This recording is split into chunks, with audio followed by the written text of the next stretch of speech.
les Occidentaux ont peur toujours de ceux qui ne ressemblent pas à eux. Le système soi-disant démocratique que les Européens jugent et les Américains jugent les meilleurs dans le monde, tout ça, ça leur fait peur. Regardez, par exemple, les leaders des pays de l'Europe.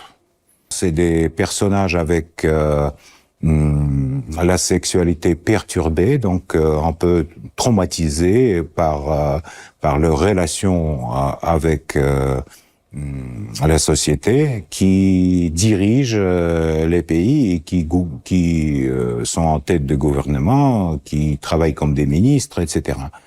Il montre de temps en temps qu'il veut, encore une fois, prouver à des Français que la France reste un grand pays de l'Europe. Ce qui n'est pas le cas parce que la France n'a plus la possibilité de prendre ses propres décisions aux intérêts de leur peuple, du peuple français. On ne peut pas demander à des pays africains d'être reconnaissants à la France parce que les Français, ils ont beaucoup pris à l'époque de colonisation de l'Afrique, ils ont beaucoup pris dans des pays africains et ils n'ont pas dit merci non plus. Jamais on se comporte pas comme des lecteurs ou comme quelqu'un qui donne des leçons à des pays africains. Tandis que les Européens, ils ont cette habitude depuis de l'époque de colonisation. Et donc, à chaque fois, quand ils commencent à répéter tous ces mantras sur la liberté de parole, sur les principes démocratiques, etc., on voit bien que tous ces principes ne marchent pas en Europe. Aujourd'hui, en Europe, il n'y a pas ni la liberté de parole, ni la priorité de l'état de droit, ni rien du tout. La politique actuelle de la France, les menaces d'amener la Légion étrangère en Ukraine, l'activité des militaires français sur les territoires ukrainiens, dont on a tué déjà pas mal, les chars français sur les territoires ukrainiens, dont on a brûlé déjà pas mal, ne peuvent pas me armer par une sympathie à la direction actuelle de ce pays. C'est pour ça que, bon, leur attitude à la Russie a changé et l'attitude des Russes par rapport à la France aussi changé. Connu pour ses prises de position très tranchées, Piotr Tolstoï aborde dans l'entretien plusieurs sujets importants. Le retour de Donald Trump à la Maison-Blanche et les attentes du monde par rapport à cet événement, les solutions possibles au conflit en Ukraine et les relations entre l'Afrique et la Russie, ainsi que forcément les relations entre l'Occident et l'Afrique, sans oublier l'éventuelle normalisation des rapports entre la Russie et l'Occident. En résumé, la vidéo parle de la position de la Russie face à la politique étrangère des États-Unis, notamment sous Donald Trump et Joe Biden. Il souligne que l'enthousiasme initial envers Trump en 2016 a laissé place à un réalisme plus pragmatique, car la politique américaine demeure guidée par ses propres intérêts, généralement entraînés ou écrits ou dictés par l'État profond américain, qui sont un conglomérat de milliardaires et de personnes très influentes.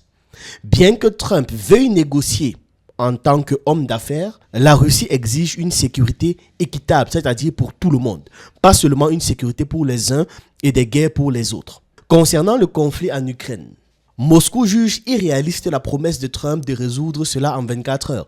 Preuve, il ne l'a pas fait. Mais reste ouvert au dialogue si les préoccupations sécuritaires de la Russie sont prises en compte. Sous Biden, les relations américano-russes ont atteint un niveau de tension inédit, marqué par des sanctions économiques massives. Celles-ci ont certes posé des défis, mais c'est aussi grâce à ça que l'indépendance économique de la Russie s'est accélérée. Face à l'hostilité occidentale, la Russie s'est tournée vers d'autres partenaires, notamment la Chine, l'Inde et plein de pays en Afrique, renforçant d'ailleurs les BRICS comme alternative au système occidental. Moscou adopte une approche froide en coopérant avec les États comme l'Iran et la Corée du Nord, indépendamment des inquiétudes occidentales. La Russie n'en a rien à foutre de ce que pense l'Occident de ses relations internationales. Tout ce qu'elle fait, c'est pour ses intérêts également. Un éventuel rétablissement des relations avec l'Occident est jugé possible, mais lointain. Simplement parce que Moscou refuse désormais toute dépendance et privilégie ce qui est normal, une diversification de ses alliances pour pouvoir préserver sa souveraineté. Je vous laisse regarder l'interview et on se retrouve en fin de vidéo. Monsieur Tolstoï, bonjour. Bonjour. Merci beaucoup d'avoir accepté notre invitation. Et je me sens obligée de commencer par la question de savoir ce que nous, la Russie et peut-être le monde entier, nous pouvons attendre du nouveau mandat de Donald Trump. D'abord, Monsieur Trump a été élu avec une majorité de voix des Américains qui voulaient changer l'état de choses actuel. Et il a déjà signé quelques documents plutôt encourageants, notamment sur le deux sexes, masculin et féminin, qui reconnaît maintenant officiellement les États-Unis. Il a donné beaucoup de promesses. On verra bien si ça va être réalisé. Mais pour nous, ça change pas grand-chose parce que Monsieur Trump travaille aux intérêts des États-Unis. La Russie a ses propres intérêts qui sont différents des intérêts des États-Unis. Il veut faire l'Amérique d'après son slogan Make America Great Again. Son partenaire, Monsieur Musk, veut transparaître ce slogan en Europe, donc Make Europe Great Again. Nous, on pense à faire la Russie de nouveau la grande, donc Make Russia Great Again. Et c'est pour ça qu'on a des intérêts différents.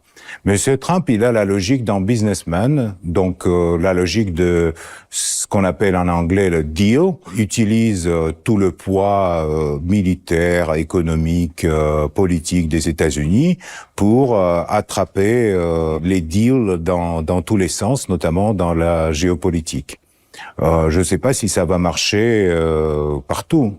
Peut-être avec Canada ou avec Groenland, ça peut aller, mais avec la Russie, ça va pas marcher. Il faut, pour avoir un accord, il faut penser des questions de sécurité. C'est ce qu'a dit président Poutine, c'est que on a une sécurité unie pour tous, et pas une sécurité pour une partie et en sécurité pour une autre.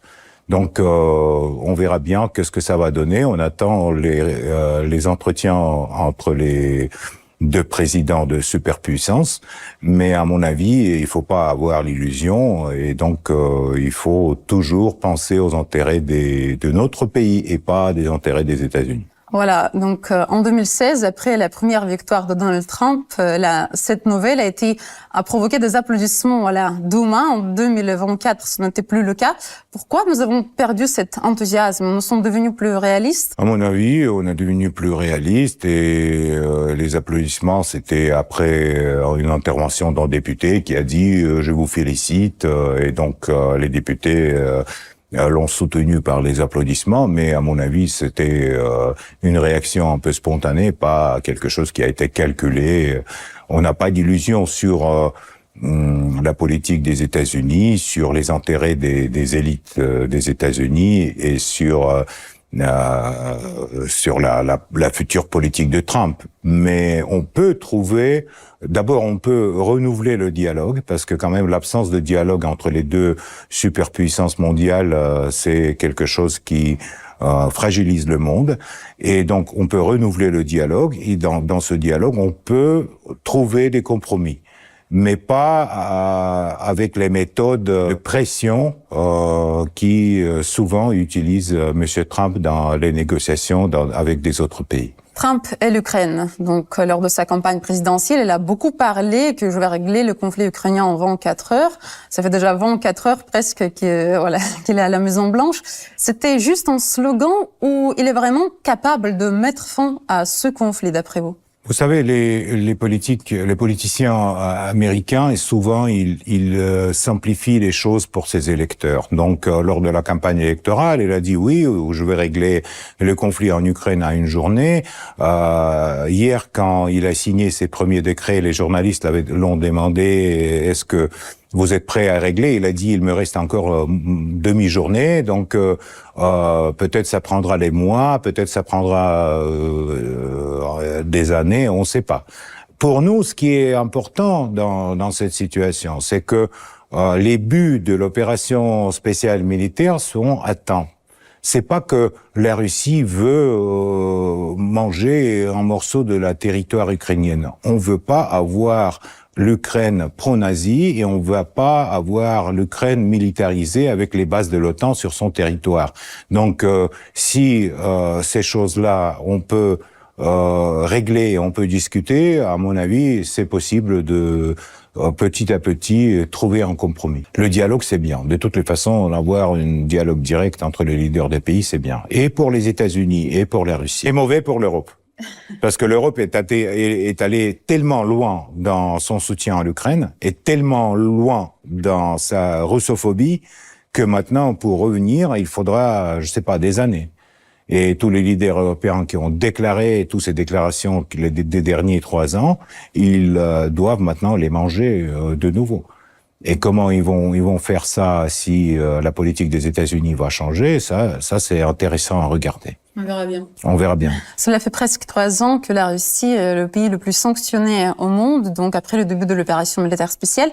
Comment ces sanctions de l'Occident nous ont influencés? Et d'après vous, est-ce que Donald Trump va se prononcer pour leur abolition? Et n'oublions pas que le plus grand nombre de sanctions anti-russes a été imposé par Washington lors du premier mandat de Donald Trump. Vous savez, ce qui concerne les sanctions, on a aujourd'hui presque 17 000 sanctions différentes sur et personnelles et sur toutes les sphères de l'économie russe.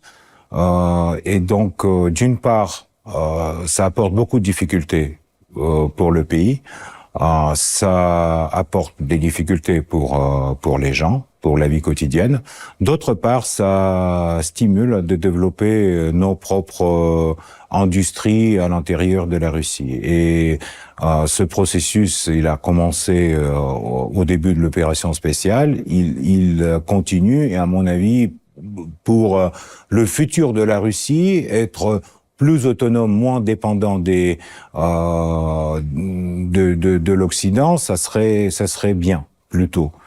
Donc, il faut dire que n'importe quelle décision sur l'Ukraine doit prévoyer l'enlèvement de ces sanctions illégales contre notre pays.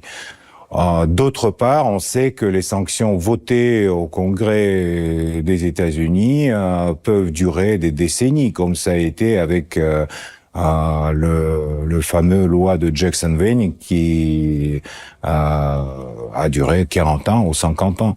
Donc, on verra bien qu'est-ce que ça va donner, mais de toutes les façons, sans sanctions ou avec les sanctions, la Russie reste le plus grand pays de l'Europe et la Russie reste 4e puissance mondiale. On peut pas intimider la Russie avec les sanctions économiques ou politiques. Ça c'est à mon avis clair, et ça c'est une des leçons que cette situation a donné aux leaders occidentaux. En parlant des leçons, l'opération militaire spéciale dure presque 3 ans. Comment notre politique extérieure a-t-elle changé et quelles leçons notre pays en a-t-il tiré de ces 3 ans? Vous savez, à mon avis, dès le début des années 2000, la politique extérieure russe a été orientée vers la coopération multilatérale qui pourrait être économiquement intéressant pour tous les partis, avec le respect à l'histoire et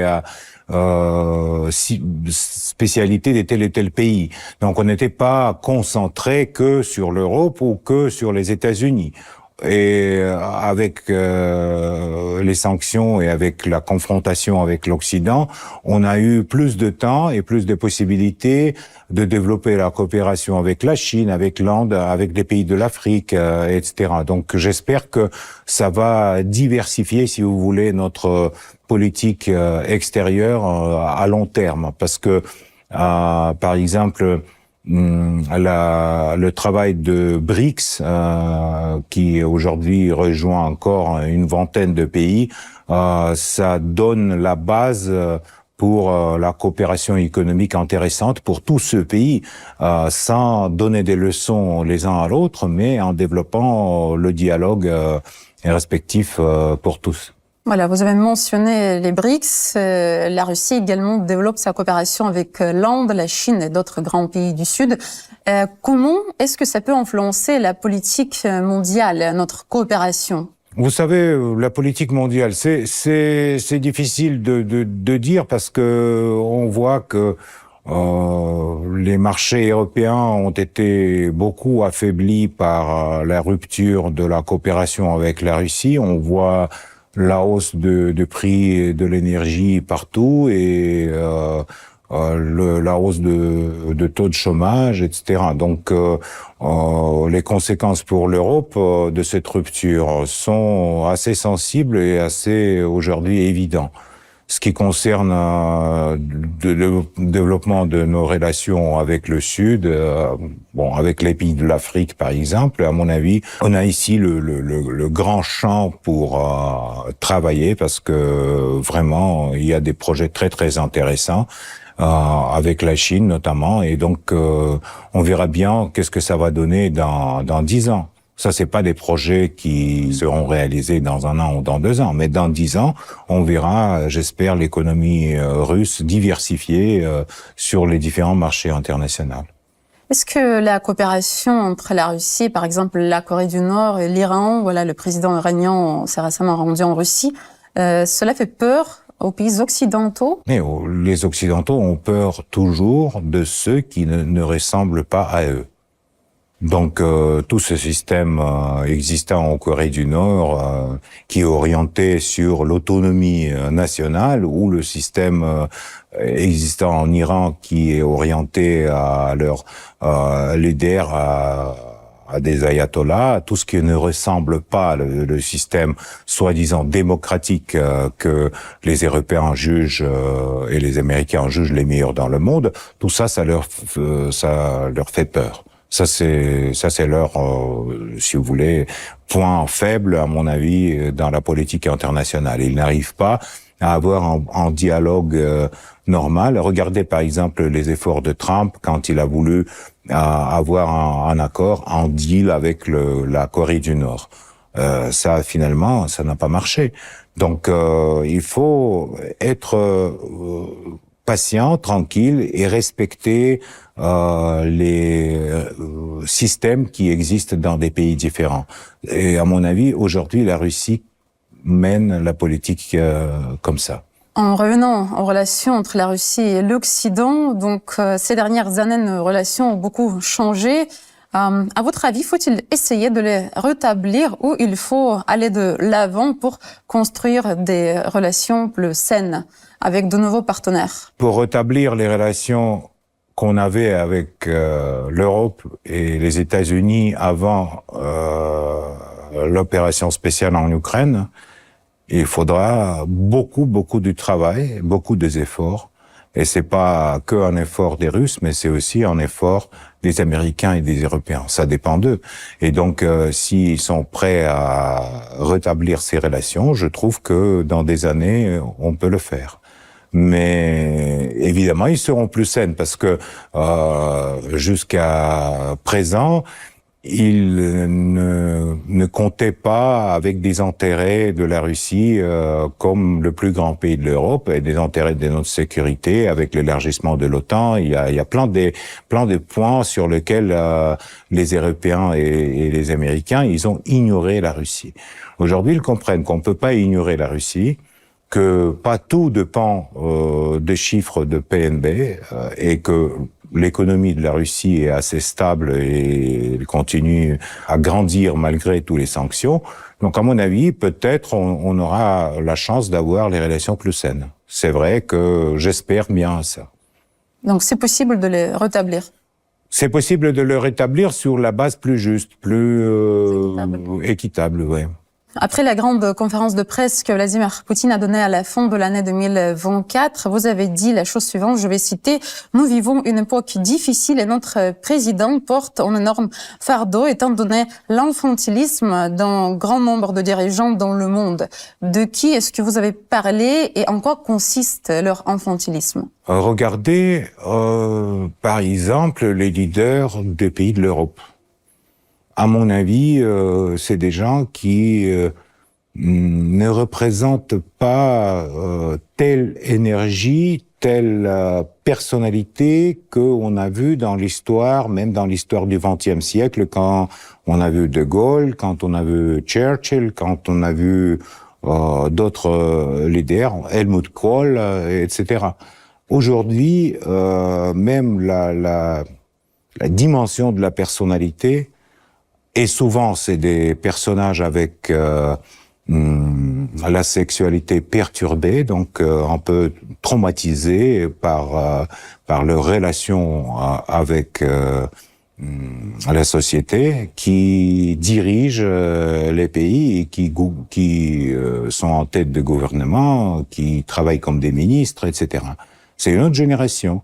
Et à mon avis, il n'y a pas beaucoup de personnages. Vraiment des gens avec lesquels on peut avoir un dialogue franc et avoir des accords plus ou moins durables. Par exemple, le président français Emmanuel Macron, on peut dire qu'il montre pendant ces années un certain enfantilisme. Président Macron, il montre que un produit politique-technologique dans le choix entre les extrêmes droites et les socialistes un peu avec des habitudes intéressantes. Donc, il montre que ce projet peut marcher. Il montre de temps en temps qu'il veut, encore une fois, prouver à des Français que la France reste un grand pays de l'Europe. Ce qui n'est pas le cas parce que la France n'a plus la possibilité de prendre ses propres décisions aux intérêts de leur peuple, du peuple français. La France prend des décisions aux intérêts de Bruxelles et de Washington. Donc, si on veut des relations entre la Russie et la France doit doit représenter une certaine, je sais pas, indépendance de identité nationale, voilà, de quelque chose comme ça. Malheureusement, le président Macron, il veut ça, mais il n'arrive pas. Voilà, c'est ça le problème. Récemment, Emmanuel Macron a déclaré que l'Afrique a oublié de dire merci à la France alors qu'il parlait de l'intervention militaire française en Afrique contre le terrorisme depuis 2013. Donc, d'après vous, ce genre de déclaration est-il approprié de la part du président d'un pays où pour la seule année 2024, il y a eu 3 gouvernements? Mais vous savez, dire merci, à mon avis, si on te dit merci, c'est bien. Mais quand tu demandes qu'on te dit merci, c'est pas très intelligent. Donc, on peut pas demander à des pays africains d'être reconnaissants à la France parce que les Français, ils ont beaucoup pris à l'époque de colonisation de l'Afrique, ils ont beaucoup pris dans des pays africains et ils n'ont pas dit merci non plus.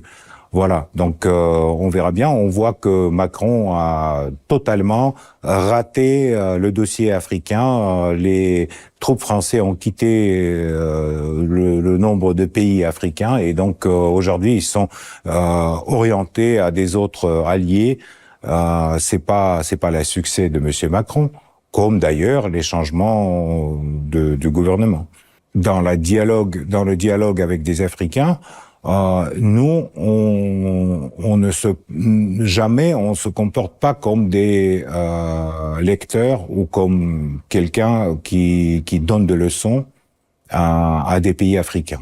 Tandis que les Européens, ils ont cette habitude depuis de l'époque de colonisation.